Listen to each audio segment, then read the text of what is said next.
మిత్రులారా, తెలంగాణ బిడ్డగా, తెలంగాణ ఉద్యమకారుడిగా, తెలంగాణ ప్రజల పక్షాన, తెలంగాణ పక్షాన తెలంగాణ పడుతున్న గోసను వినిపిస్తుంటే, గోసను చూపిస్తుంటే కొంతమంది దుర్మార్గులు నాకు అరిగోస పెట్టే ప్రయత్నం చేస్తారు, నన్ను అరిగోస పెట్టే ప్రయత్నం చేస్తారు. వాళ్ళ సంగతి తర్వాత చెప్తే కానీ ముందుగా మా ఈటల రాజేంద్ర అన్న నిన్న కాళేశ్వరం గురించి మాట్లాడుతుంటే అన్న ఎక్కడ ఉన్నాడో తెలియదు. 2 సార్లు ఫోన్ చేసిన లేపలే కానీ, రాజేంద్ర అన్న నీ 2 కాళ్ళకి నమస్తే పెడుతున్నా, దండం పెడుతున్నా, నీ పాదాలకు దండం పెడుతున్నా. రాజేంద్ర అన్న కాళేశ్వరం గురించి అద్భుతంగా మాట్లాడినావు.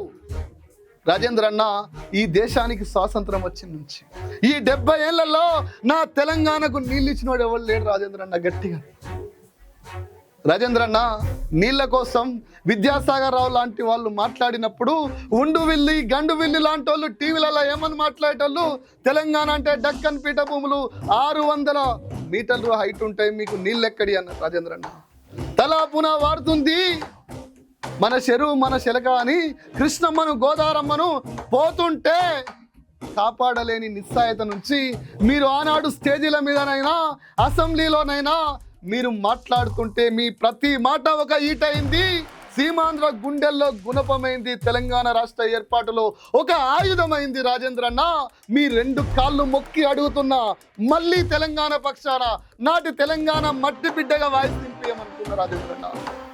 రాజేంద్ర అన్న గుళ్ళకు పోయేటప్పుడు మనం ఎంత పెద్ద చెప్పులు వేసుకున్నా సరే, బంగారంతో వేయించుకున్న చెప్పులైనా సరే బయట ఇసిరేసినట్టు, బయట పక్కన పెట్టినట్టు, తెలంగాణ ప్రయోజనాల కోసం పార్టీలనైనా పక్కన పెట్టి రాష్ట్ర ప్రయోజనాల కోసం మాట్లాడమంటున్నా రాజేంద్ర అన్న, గొంతెత్తమంటున్నా రాజేంద్ర అన్న.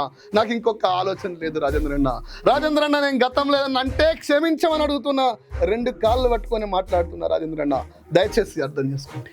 మిత్రులారా, తెలంగాణ కోసం మాట్లాడే బిడ్డలు ఇలా మాట్లాడాలి. వ్యక్తిగత విషయాలు పక్కన పెట్టండి మిత్రులారా. ఇక్కడ చూడండి మిత్రులారా, కన్నెపల్లి విలవిల పోతుంటే పట్టుసీమ గలగల అవుతుంది. దీనికి కారణం ఎవరు?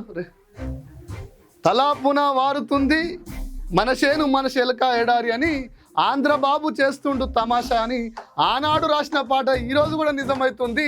చంద్రబాబు కుట్రల్లో తెలంగాణ విలవిలలాడుతుంది, ఆగమవుతుంది, గోదారమ్మ కృష్ణ కన్నీళ్లు పెడుతుంది, నా బిడ్డలకు నీళ్ళు ఇవ్వలేకపోతున్నామని చెప్తుంది.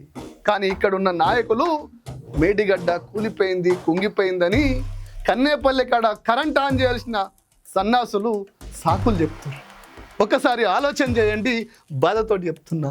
నేను ఈ విషయం మాట్లాడుతుంటే ఇగో మా కవితవ గిదేదో పోస్ట్ పెట్టించింది, సిగ్గు లేకుండా మహిళ అని చూడకుండా ఇంటి ఆడబిడ్డపై విషం చిమ్ముతున్న ఆకుల అని గుంట నక్క వేసే ఎంగిలి మెతుకులకు ఆశపడి. ఏం మాట్లాడాలి కవితమ్మ, ఏం మాట్లాడాలి కవిత నీ గురించి? ఎన్నిసార్లు నీ గురించి మాట్లాడాలి? ఎంగిలి మెతుకులకు ఆశపడేది ఆకుల శ్రీనివాసరెడ్డి.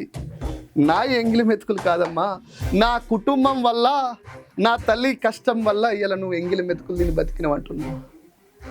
40 సంవత్సరాల కింద నా తల్లి చిన్న పిల్లల్ని, భర్తను, కుటుంబాన్ని పక్కన పెట్టి చంద్రశేఖరన్న గెలవాలి, చంద్రశేఖరన్న గెలిస్తే ఈ రాష్ట్రానికి మంచి అవుతుందని నమ్మి అన్నలు బెదిరించిన ఆకలి కడుపుతోటి చంద్రశేఖర్ గెలుపు కోసం పనిచేసింది నా తల్లి కవిత. అప్పుడు నువ్వు చిన్న బట్టలు వేసుకొని ముద్దుగా మాట్లాడుతుంటే నిన్ను కూడా ఎత్తుకున్నది నా తల్లి కవిత. నిన్ను నా తల్లి రెక్కల కష్టం మీద మీ నాయన నాడు ఎమ్మెల్యే అయిందమ్మా. 40 సంవత్సరాలుగా నీ కుటుంబానికి నా తల్లి ఊడిగం చేసింది. మా రెక్కల కష్టం మీద తల్లి మీరెదిగింది. ఇలా నీ ఇల్లు 400 కోట్లు ఉండొచ్చు, నాది రేకుల ఇల్లే కావచ్చు నాది. కానీ మా రెక్కల కష్టం మీద, మా భుజాల మీద మీ నాయన లీడర్ అయిండు. మీ అమ్మ నీతో బాగుంటుంది కదా శోభమ్మని అడుగు, సుశీలమ్మ గీ కొడుకు మాట అన్నాడు, నిజమా కాదా? ఎవరు ఎంకిలి మెతుకుల మీద ఎవరు ఎదిగిర్రో సిద్దిపేట ప్రజలకు తెలుసమ్మా. పైగా నేను ఎవరో ఎంగిలి మెతుకులు తినటోన్నా, ఆత్మగౌరవం స్వాభిమానం ఉన్న బిడ్డనమ్మా. నా చెయ్యి ఇట్లుంటుంది తప్ప గిట్లుండది కవిత. నా మీద చాలా కథలు రాపించిన, భరించిన. నా చచ్చిపోయిన అక్క మీద కూడా తప్పుడు పోస్ట్ పెట్టించినావు, పిటిషన్ ఇప్పించిన.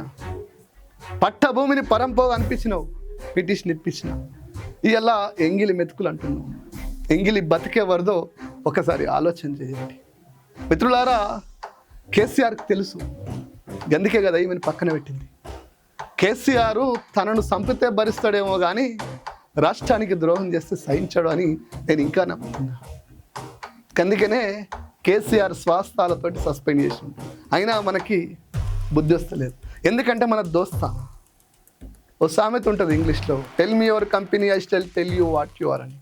నీ దోస్తులు ఎవరో చెప్తే నువ్వేందో చెప్పగలమని.